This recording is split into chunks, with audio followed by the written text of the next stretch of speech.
New Orleans is an American city unlike any other, famous for its cuisine, music, and festivals. In the late 20th century, it came to be known widely as the Big Easy, reflecting the locals' penchant for a good time and unruffled nature. But New Orleans' past as a center for the slave trade and its lurid associations with voodoo means that the Crescent City boasts a darkness few other cities in the nation can match. Chicago and New York have their gangsters.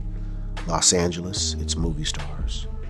But New Orleans boasts a secret world primed by supernatural energy, a land of voodoo kings and queens, people to be respected and sometimes feared. A tormenting hex can be worse than a belly full of lead. Almost everything we know about voodoo usually comes from films, and Hollywood has been very selective about which aspects of the religion to focus on, misrepresenting rites and rituals as something heathen and blasphemous, sometimes involving human sacrifice, satanic black magic, and in the Haitian versions, zombies, those brought back from the grave and forced to work on the plantations and do their master's bidding, their souls trapped, their bodies controlled by a wicked Bokur.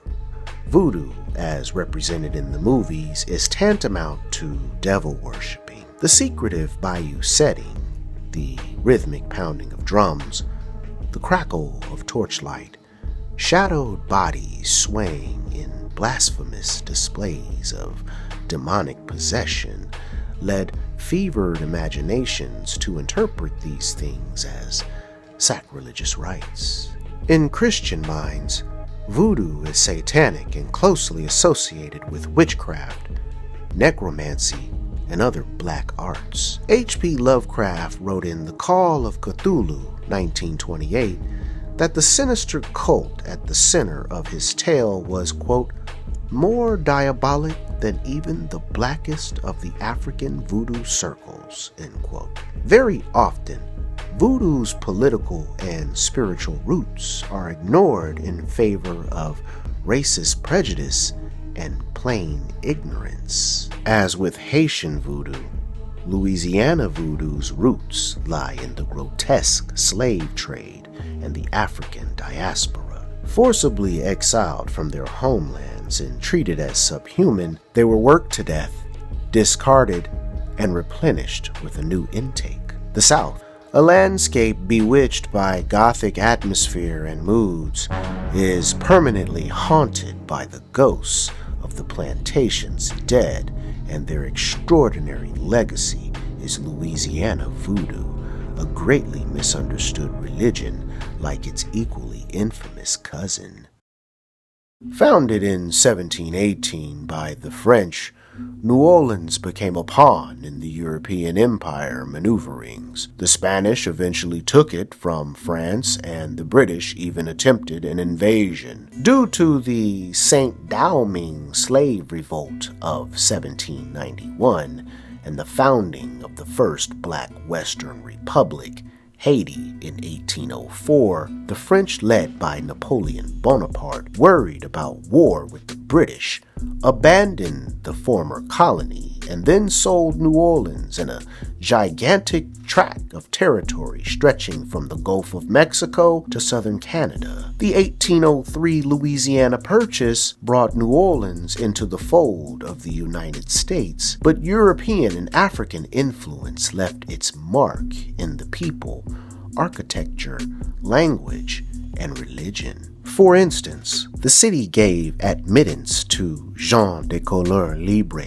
free people of color, meaning African culture and voodoo grew exponentially and formed a specific part of the melting pot culture. The celebrated birthplace and home of jazz, the port was also the entry point into the U.S. lands for African and Afro-Caribbean slaves who, like some gens de couleur libre, brought with them the syncretic religion known as Haitian Voodoo, a system of ancient rites and beliefs which intermingled with exposure to Roman Catholicism. Haiti is the most famous voodoo practicing country on the planet. As the saying goes, the country is 85% Roman Catholic and 110% voodoo. The island's history has coursed a sad trajectory from heaven on earth to poverty-stricken hell due to centuries of political strife. Because African rituals were forbidden and seen as a threat, practitioners found in Roman Catholic iconography and teachings a way to incorporate Western religion into their own ancient belief systems. If caught in worship, they were whipped. If they prayed during the whipping, owners were even more incensed, fearing a curse, and sometimes killed them outright or threatened to. In South Carolina, a 1739 uprising by Congolese enslaved people led to reprisals by lawmakers. Although voodoo played no significant role in the rebellion, the Negro Act of 1740 banned drums, horn, and other loud instruments, the kinds of equipment used in ceremonies. Enslaved people were also forbidden to learn to write or congregate in groups. Voodoo dates back further in time than the 2,000-year-old story of Jesus Christ to 6,000 years, with its origin in Vodun, a complex religion of West African countries such as Benin, where Vodun is the state religion. Vodun has its root in the word Vodou, translated in the Fon language as spirit. With regional variations, the Fon, Ewe, Yoruba people of West Africa believe in Nana Buluku, the divine creator, with her two sons. Lisa and Mau represent the sun and moon. Unlike Christian teachings of God, Nana Buluku is seen as unknowable, leaving human trials and tribulations to be overseen by voodoo spirits, and there are numerous assortments to worship. Vodun and its Caribbean and American offspring do not recognize a distinction between what we might call the sacred and the profane, between the natural and supernatural. Anybody can communicate with the spirits after undergoing the required learning. At a glance, Vodun looks to be diametrically opposed to forming any kinship with Roman Catholicism. The cosmology of Vodun, with its myriad spirits, known as Loas, seem totally at odds with Catholic teachings about heaven and hell, salvation or damnation. Vodun, Haitian Voodoo, and, by extension,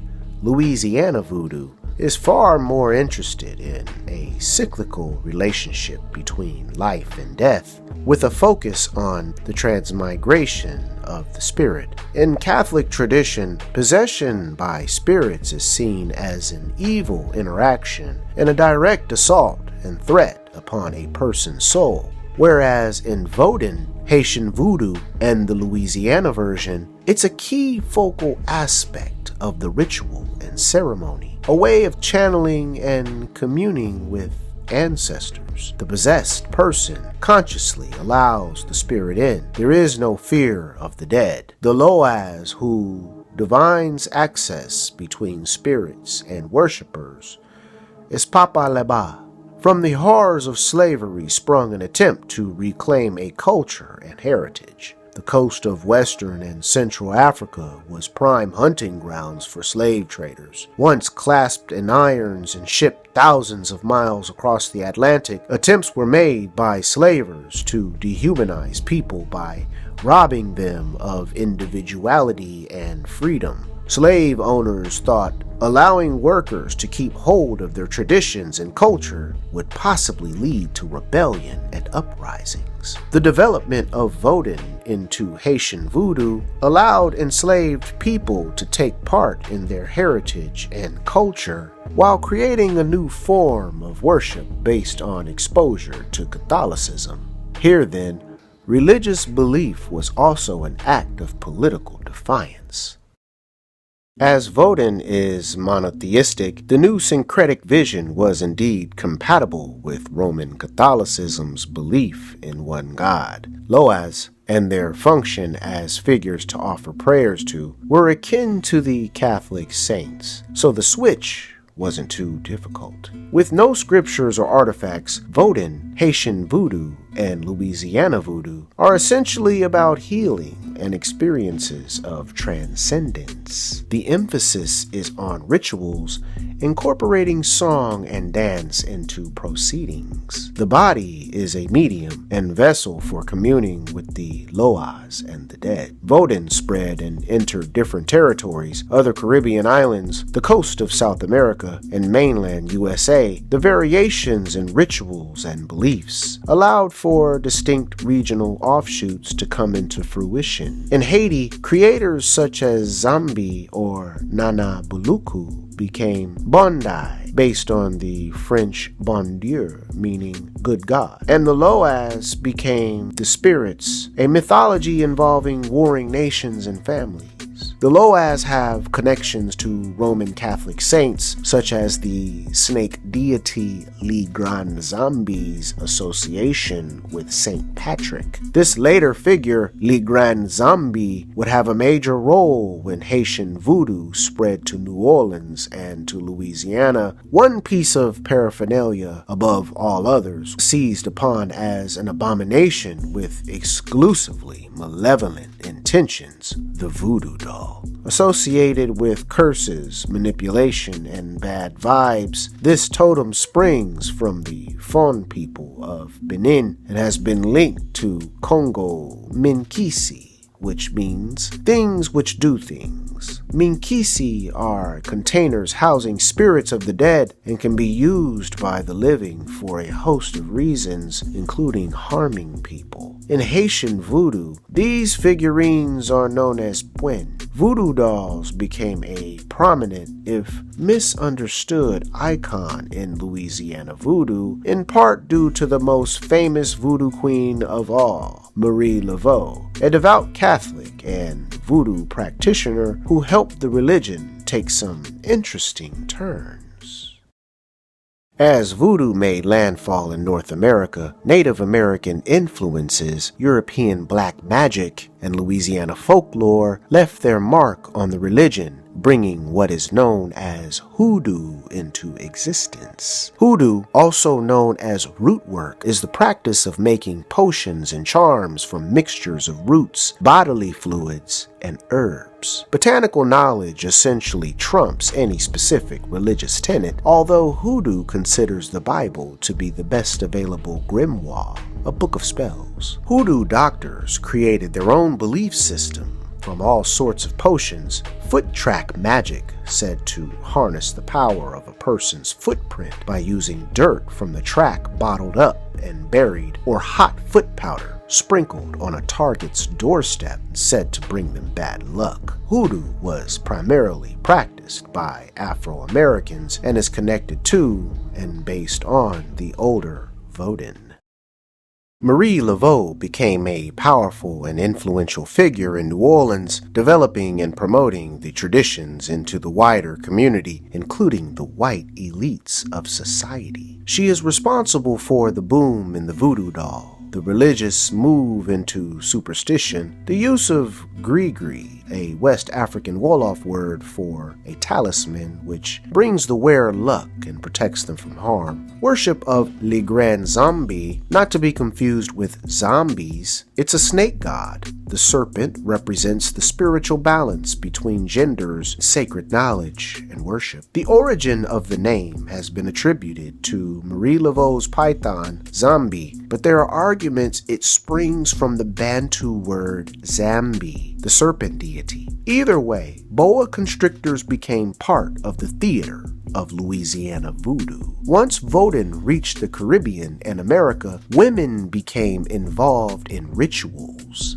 In Haiti, they are known as hogans and mambos. heroes. In Louisiana Voodoo, this transformed into the kings and queens of voodoo, who became not just priests and priestesses of their religion, but people to whom congregations looked for spells and potions, as well as respected community leaders. Dr. John, also known as Bayou John, was another famous 19th century voodooist, said to have mentored Laveau. Both of these historical figures were renowned in their time and lived during the New Orleans voodoo heyday between 1820 and 1860. John was a tattooed former enslaved person and sailor from Senegal, whose powers involved resurrection and healing. It is said that he could heal those on the verge of death. Born in 1937, Fred Staten moved from Haiti to New Orleans and styled himself Papa Midnight, crafting a stage routine which figured him biting the heads off live chickens during rituals, earning the sobriquet Chicken Man. The commercialization of Haitian voodoo and Louisiana voodoo ended up a racket preying upon gullible folks, and in New Orleans has become primarily a must-experienced thing for tourists. Sales in mojos, gree-gree, and charm bags known as oanga became a means of easy money at extortionate sums. It's a long time since the controversial Marie Laveau commanded huge audiences in Congo Square, said to be in their thousands. How many identify their religion as New Orleans, Louisiana Voodoo today is in thousands at most, maybe 2 or 3% of citizens, and mostly centered around the 7th Ward, away from the tourist traps. There remain those who take voodoo seriously and respectfully. The founding of the Voodoo Spiritual Temple in 1990 served to carry on the traditions handed down, showcasing the great spirituality at the heart of voodoo, and reclaimed it from the decades of misinformation, propaganda, and lies. Baron Samedi is one of, if not the most iconic of voodoo spirits, partly thanks to a character named Baron Samedi in the James Bond adventure Live and Let Die. Haitian dictator Francois Duvalier, aka Papa Doc, imitated characteristics of the underworld god, such as speaking in a nasal tone and always wearing black to keep his subjects frightened, and in the spooky belief that he was Baron Samedi incarnate. Samedi guards over the underworld and the souls of the dead. He greets the dead and takes them to Guinea. There is no hell in voodoo, only a kind of waiting room which souls must pass through before being reunited with their ancestors. Samedi, named after the French word for Saturday, is known for his love of rude jokes, being a bit of a trickster, and a liking for cigars and white rum. With his top hat, cane, and skeleton face, he cuts an imposing figure, though he is not malevolent. Samedi is synchronized with Saint Expedite, a saint of murky origins who has an association with Mardi Gras, though Baron Samedi and Saint Expedite are not synchronized in Haitian voodoo.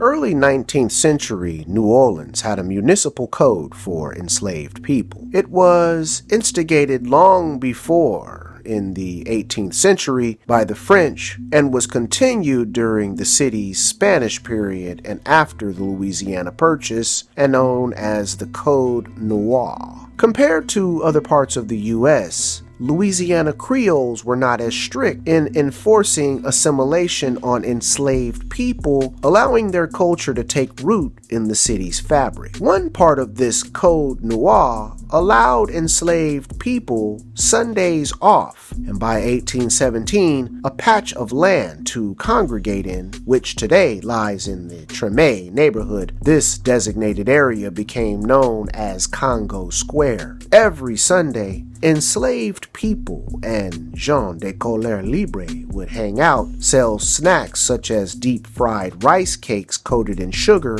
dance, and play drums. The weekly gathering became an attraction for white citizens and tourists who would look on at the vivid spectacle. Although the enslaved people and others were heavily restricted and monitored, the place thrived, and its association with voodoo, legend has it, came about because after the sun sank low, voodooists would gather by the Grande Dame Marie Laveau to commence and partake in rituals.